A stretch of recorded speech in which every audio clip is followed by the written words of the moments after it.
Hey, welcome back to Table Talk. I'm your host, Farrah Walker, and I'm here with some smart and incredible people. Before they introduce themselves, I like to share our topic, which is about natural hair.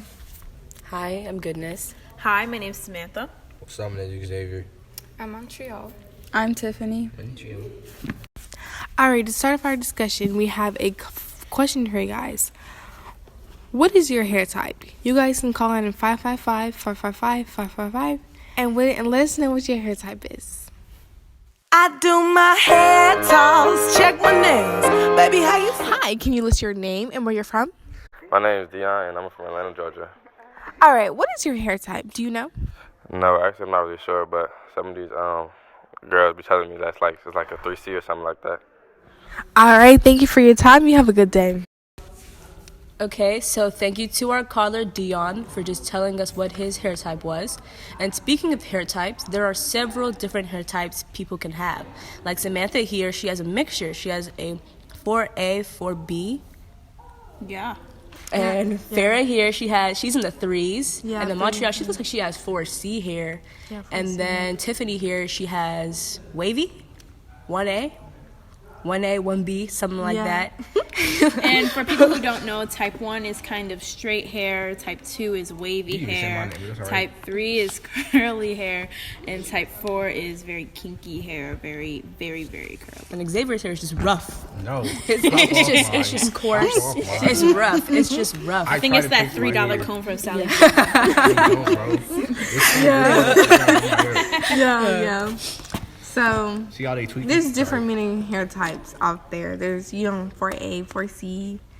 There's just variety of different hair types. And like in today's day and age, hair type gets discriminated against. Yeah. So absolutely. before we talk about the different hair types that get discriminated against, we can talk about blackness and hair and how we got discriminated against. So broad.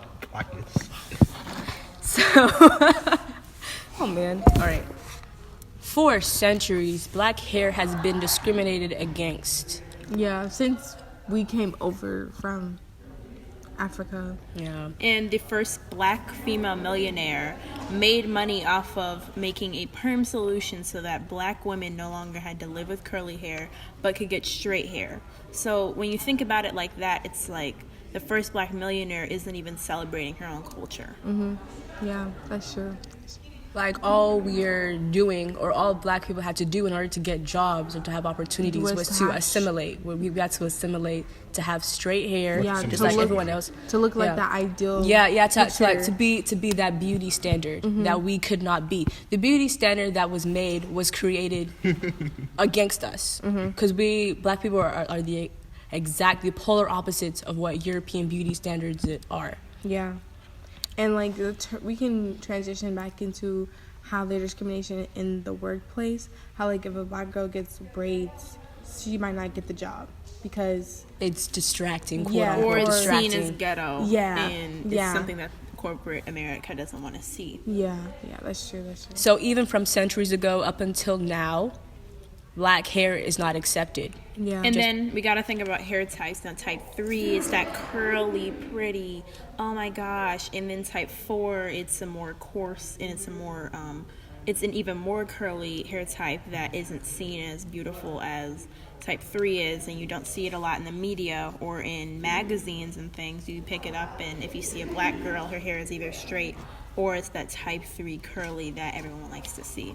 Yeah, and even for me, when my curly hair, when I was younger, I always wanted to wear my hair straight because everyone was like, your hair straight is beautiful, whatever.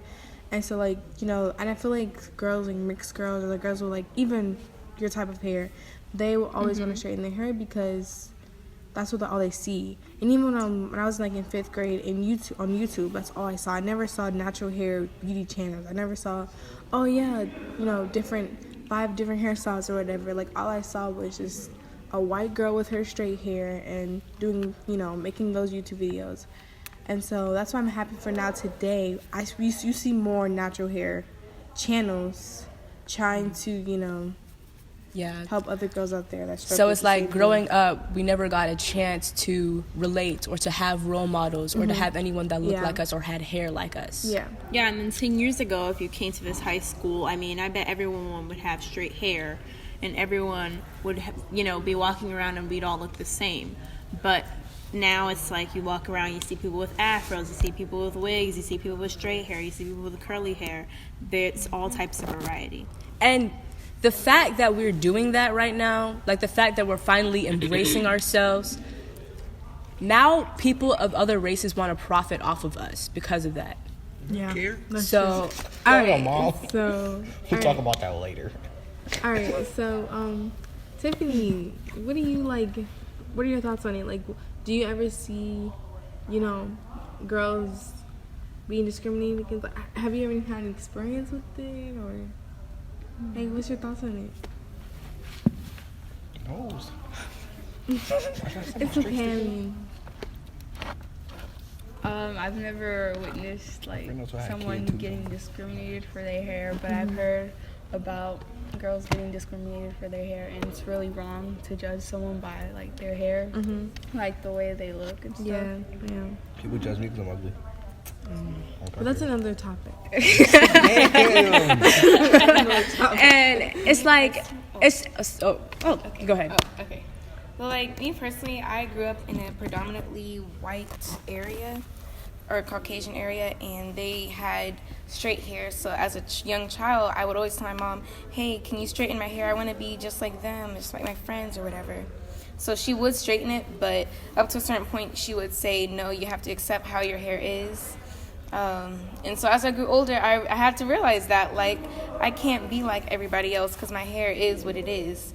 And if they don't like that, then that's just their issue. Yeah. But then also, I also realized when I did get my hair straightened, I would get a ton more compliments than I would even when my hair was curly or whatever. So, yeah, the European beauty standards really have took a toll on like how society sees people. Yeah. Especially on black girls. If you're a bro, we in America. Okay, So, Xavier, from a um, male perspective, how do you feel about natural hair?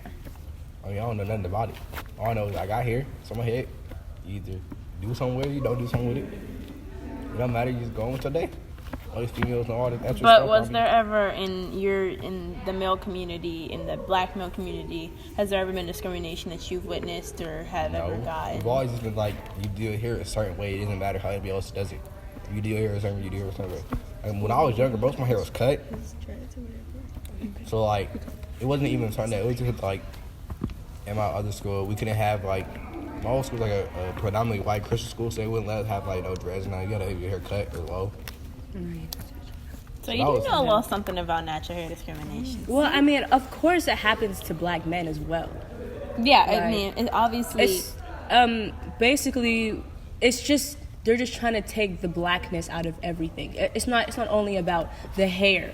It's about the blackness that comes with it. Of course, people are trying to be more accepting now, and I'm glad that we live in a time that Yeah. it isn't like, oh, you wear your curly hair, go change, or that's against dress code. I'm glad that that's not in a dress code anymore. I'm glad that it doesn't violate anything anymore. And also, one thing we can also bring up is about do you guys remember the New Jersey wrestler that was forced to cut his dreadlocks? He was on the wrestling team. Oh, And he had to cut his dreadlocks or he wouldn't be able to wrestle. Yeah. wow. Yeah. That's messed See, up. yeah. Could have been part of like. But also, it could have been against the rules because wrestling, because wrestling is like you're forcing someone on the ground. You're forcing someone on the ground. So I could see that if he had dreadlocks, that could lead to further complications. But I think they could have been a little bit more kind about it. They could have figured a way around it. They could have given like a cap or something to wear. I think there could have been ways around that. This may have not been the case, but he could have been, like we talked about in class a couple of days ago, he could have been a Rastafarian. So that could have been part Yeah, of his it's religion. Yeah. Yeah. So, I mean, And telling him to cut it just because that's not what they usually are used to or what's usually the standard for wrestling. Fuck this. yeah. But like speaking of like that, when black people there have been so many cases of black people who have protected styles or just have their natural hair out that say they can't go places, they have to cut it, they have to do something with it, they have to straighten it in order to come to their place, in order to come to their workplace, in order to come to schools as well. Oh yeah, the girl, she couldn't wear something about her natural hair. And it happened in South Africa. Yeah. In an African country, she wasn't allowed to wear her African hair. Oh, yeah. And then the most unfair part about it is that people of different races, they get to profit off of us. Yeah. So it's like now that we're finally accepting our hair, our culture, our heritage, people want to profit off of that. Now it's a fashion statement. It's a trend now to have natural hair. It's a trend now to have dreads. Yeah. And it's not fair because people who have like natural hair, something like dreads or something, they have to cut it off. While other people, the white person who has dreads, who has braids, it's perfectly fine. Yeah, and they created a trend for it. Yeah, it's just so unfair that the culture that we created for ourselves is getting taken away. Yeah, it's like literally everything we have, they just take it away. It's just we're forced. Well, my whole thing is like, I feel like, white people getting dreadlocks is weird because it has a culture behind it. There's a difference. At the same time, a lot of black people get dreads and don't know the culture behind it. They're just like, oh, it looks cute. And I understand that white people getting dreadlocks is completely different from a black person getting dreadlocks, but both of them could still not know the culture behind it. Yeah. And I feel like a lot of black people just get them and they're like, and then they want to get mad because a white person doesn't know the culture. I'm like, you don't know the culture either. Okay, well, my take on that is that there's a difference between dreads and matted hair. Yes. And then a lot of white people don't know how to do dreads. and then when black people get it, dreads are created or designed for ethnic hair. Yeah. So I mean, I don't really know if like knowing the culture is that important because of the fact that it's designed for our hair. Black, it's designed for black hair. Yeah, and I see what you're saying, Samantha. And also like natural hair, it takes a lot of time to manage. Exactly. So and having hair products are so expensive for it. Yeah. So it takes time. You have to wash it. It takes like hours to wash it. Versus if you have like dreads, you can just it's just simple. Hi, we have our next caller here, Meredith. Miss Meredith, she has a question for us. Miss Meredith, can you tell us what your question is? Why is natural hair so important? So thank you, Meredith, for your question. Natural hair is very important because it is the roots of the black community. It is our heritage. All of our history is within our hair. Mm-hmm. And the fact that it's being discriminated against, even though it's a topic that's talked about a lot, it needs to be talked about to the point where we're seeing a change. And we are seeing change. We're seeing a change in the fact that there are now laws that are saying that girls can be discriminated because of their hair. Yeah, because of their hair, because of their natural hair. If their hair is not straight, if it's kinky, curly, whatever. Yeah. And another thing is like, I feel like every other, race and culture can wear their hair however they want, but when it's a black person, it is seen as, ghetto, nappy, or whatever. And I think it's important now that we're growing up in a time where it's not seen like that all the time. And we can just wear as it is. As it is. And we don't have to feel like,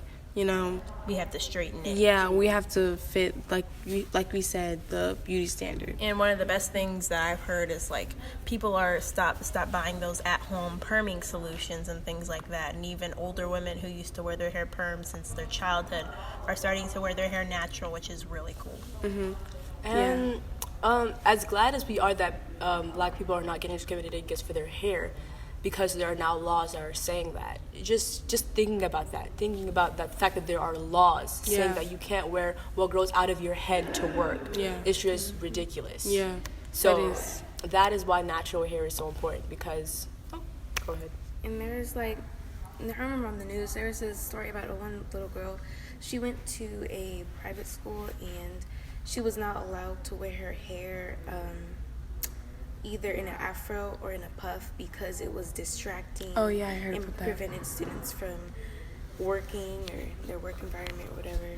And her and her mom were very offended by that because that's her hair. She's embracing her roots, her blackness basically.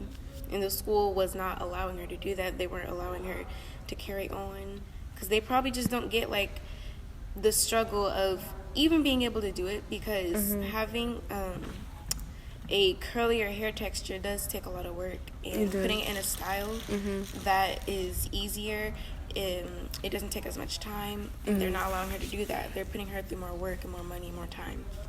Yeah, I agree with that. I agree with you that. Also, in some lighter news, I once put in an article about a woman who had box braids in, and one of her colleagues went and reported her hair as a distraction, and her colleague got in trouble for that. Oh. Yeah, so Interesting. That's good though. Things are changing, and hopefully, when we get older, it won't, hair won't have to be a big deal. You can just wear it how you want it. Yeah, I agree with all of you guys' statements. But yeah, like she said, like hair is just, black hair is just, we're progressing, and that's a good thing. I feel like progression is a good thing.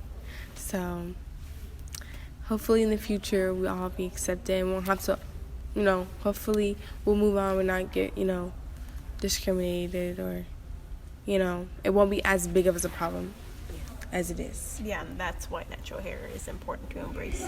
Yeah. Thank you for tuning in. Tune in next time for our next topic about how girls are discriminated because of the way they dress. And make sure to follow us on Instagram at Table Talk 555. And make sure to follow us on Twitter at Table Talk. We'll be talking about more of the conversation on there.